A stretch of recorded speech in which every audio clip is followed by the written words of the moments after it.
கர்த்தருடைய பரிசுத்த நாமத்திற்கு ஸ்தோத்திரம்.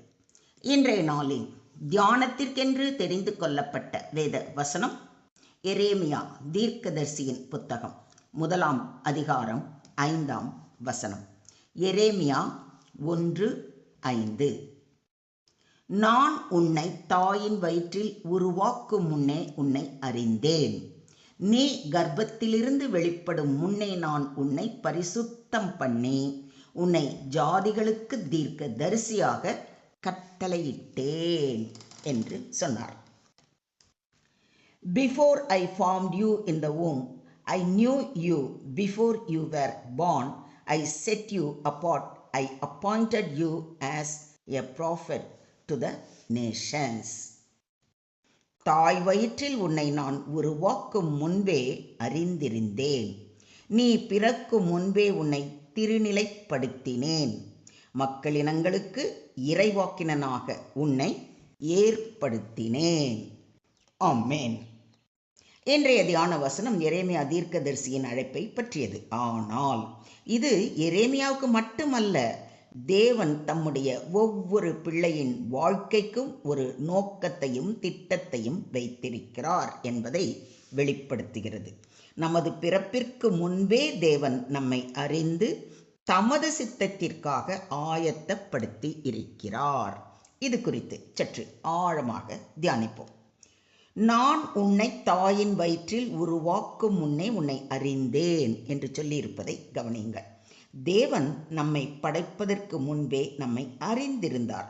நாம் உலகத்தில் தோன்றியது ஒரு விபத்து அல்ல, தேவனுடைய திட்டத்தின் ஒரு பகுதியாகவே பிறந்தோம். இன்னாருக்கு மகனாக மகளாக பிறக்க வேண்டும் என்பதை அவர் முன்கூட்டியே முடிவு செய்து விட்டார்.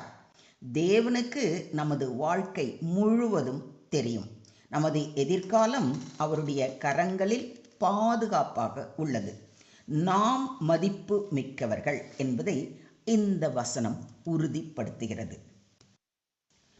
நான் பிரமிக்கத்தக்க அதிசயமாய் உண்டாக்கப்பட்டபடியால் உம்மை துதிப்பேன்.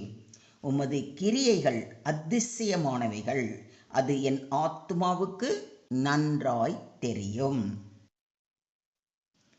என் கருவை உம்முடைய கண்கள் கண்டது. என் அவயவங்களில் ஒன்றாகிலும் இல்லாத போதே அவைகள் அனைத்தும், அவைகள் உருவேற்படும் நாட்களும் உமது புஸ்தகத்தில் எழுதி இருந்தது என்று சங்கீதக்காரன் கூறுவதை 139 சங்கீதத்தில் வாசிக்கிறோம். தாயின் கர்ப்பத்தில் இருந்தது முதல் கர்த்தர் என்னை அழைத்து, நான் என் தாயின் வயிற்றில் இருக்கையில் என் நாமத்தை பிரஸ்தாபப்படுத்தினார் என்று ஏசாயா தீர்க்கதரிசி கூறுவதை ஏசாயா 49:1 வாசிக்கிறோம். நாம் தேவனுடைய திட்டமிடப்பட்ட படைப்புகள். இதை நீங்க விசுவாசிக்கிறீங்களா? நீ கர்ப்பத்திலிருந்து வெளிப்படும் முன்னே நான் உன்னை பரிசுத்தம் பண்ணினேன் என்று சொல்லி இருப்பதை கவனியுங்கள். பரிசுத்தம் பண்ணினேன் என்பது தேவனுக்கென்று தனியாக பிரித்து வைத்தேன் என்பதாகும். தேவன் எரேமியாவை தமது ஊழியத்திற்காக முன்கூட்டியே தேர்ந்தெடுத்தார். நான் என் தாயின் வயிற்றில் இருந்தது முதல் என்னை பிரித்தெடுத்து தம்முடைய கிருபையினால் அழைத்த தேவன் என்று பவுலடிகளார் கூறுவதை கலாத்தியர் 1:15 வாசிக்கிறோம். அவர் நம்முடைய கிரியைகளின்படி நம்மை ரட்சிக்காமல் தம்முடைய தீர்மானத்தின்படியும் ஆதிகாலம் முதல் கிறிஸ்து இயேசுவுக்குள் நமக்கு அருளப்பட்ட கிருபையின்படியும் நம்மை ரட்சித்து பரிசுத்த அழைப்பினாலே அழைத்தார் என்று பவுலடிகளார் கூறுவதை தீமோத்தேயுக்கு எழுதின 2 நிருபம் 1 அதிகாரம் 9 வசனத்தில் வாசிக்கிறோம். ஒவ்வொரு விசுவாசியும் தேவனுடைய பரிசுத்தமான நோக்கத்திற்காக அழைக்கப்பட்டவர். இதையும் ஒத்துக்கிறீங்களா? உன்னை ஜாதிகளுக்கு தீர்க்கதரிசியாக கட்டளையிட்டேன் என்று சொல்லியிருப்பதை கவனியுங்கள். தேவன் எரேமியாவுக்கு ஒரு தெளிவான பணியை கொடுத்தார். தேவனுடைய அழைப்புடன் தேவனுடைய வல்லமையும் வருகிறது. அவர் அழைப்பவரை தாமே வழி நடத்தி பயன்படுத்துகிறார். நீ போ, நான் உன் வாயோடே இருந்து நீ பேச வேண்டியதை உனக்கு போதிப்பேன் என்று அன்று மோசேயிடம் கூறியது போல, நம்மை எந்த நோக்கத்தோடு அழைத்திருக்கிறாரோ அந்த நோக்கம் நிறைவேறும் வரை நம்மோடே இருந்து நாம் என்ன செய்ய வேண்டும், என்ன பேச வேண்டும் என்பதை அவரே போதித்து நம்மை வழி நடத்துவார்.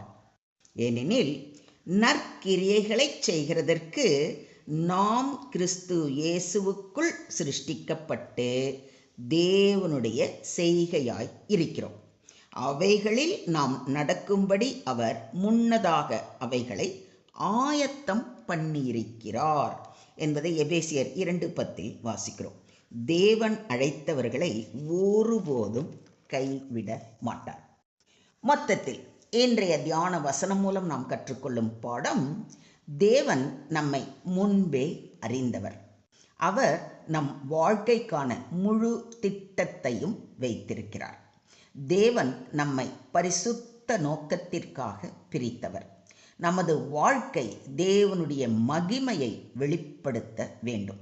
தேவன் நம் ஒவ்வொருவருக்கும் ஒரு பணியை கொடுத்துள்ளார். ஒவ்வொருவருக்கும் தனிப்பட்ட அழைப்பு உண்டு. தேவன் அழைப்பவருக்கு தேவையான கிருபை, பலம், ஞானம் அனைத்தையும் தருகிறார். சுருக்கமாக சொல்வதானால், நாம் தேவனால் திட்டமிடப்பட்டவர்கள், தேவனால் பரிசுத்தப்படுத்தப்பட்டவர்கள், தேவனால் அழைக்கப்பட்டவர்கள். எனவே பயப்படாமல் தேவன் கொடுத்த நோக்கத்தை உண்மையுடன் நிறைவேற்றுவோம். எனவே உங்கள் வாழ்க்கையை தாழ்வாக எண்ணாதீர்கள். நான் தேவனுடைய திட்டத்தில் பிறந்தவள் என்ற நம்பிக்கையுடன் வாழுங்கள். தேவன் கொடுத்த அழைப்பை உண்மையுடன் நிறைவேற்றுங்கள். உங்கள் வாழ்க்கை அநேகருக்கு ஆசீர்வாதமாக இருக்கட்டும். Today's verse teaches that God knew us even before we were formed in our mother's womb. He has a divine purpose for every life. Just as God called Jeremiah to be a prophet, He has a unique calling for each of us. We are not an accident, but part of God's eternal plan. Therefore, we should trust His purpose, live a holy life, and faithfully fulfill the mission He has given us. God knew you, chose you, sanctified you, and called you for His purpose. Do you believe this? ஸ்தோத்திரம் ஆண்டவரே, ஸ்தோத்திரம் கர்த்தாவே, ஸ்தோத்திரம் ஸ்தோத்திரம் ஸ்தோத்திரம். அன்பின் பரலோக பிதாவே, உம்மை நன்றியோடு துதிக்கிறோம், ஸ்தோத்திரிக்கிறோம் அப்பா. எங்கள் பிறப்பிற்கு முன்பே எங்களை அறிந்து எங்கள் வாழ்க்கைக்கு தெய்வீக நோக்கத்தை வைத்ததற்காக உமக்கு கொடான கொடி ஸ்தோத்திரங்களை செலுத்துகிறோம் ஆண்டவரே. உம்முடைய சித்தத்தின்படி வாழவும், எங்களுக்கு அளித்த அழைப்பை உண்மையோடும் பரிசுத்தத்தோடும் நிறைவேற்றவும் எங்களுக்கு கிருபை தாரும். பயம், தாழ்வு மனப்பான்மை, சந்தேகம் ஆகியவற்றை நீக்கி உம்மை முழுமையாக நம்பும் விசுவாசத்தை எங்களுக்கு தாரும். எங்கள் வாழ்க்கை உமது நாமத்தை மகிமைப்படுத்தும் சாட்சியாக விளங்கட்டும். எங்கள் வார்த்தைகளிலும் செயல்களிலும் உமது அன்பு வெளிப்பட அருள் புரிய வேண்டி எங்களை முற்றிலுமாக தாழ்த்தி உம்முடைய கரங்களிலே ஒப்பு கொடுக்கிறோம். நீங்க பொறுப்பெடுத்துக்கோங்க, நீங்க வழி நடத்துங்க. சகல துதி, கன, மகிமை யாவையும் ஒருவருக்கே செலுத்துகிறோம். மீட்பர் இயேசுவின் மூலம் ஜெபம் கேளும் எங்கள் ஜீவனுள்ள தகப்பனே. ஆமென்.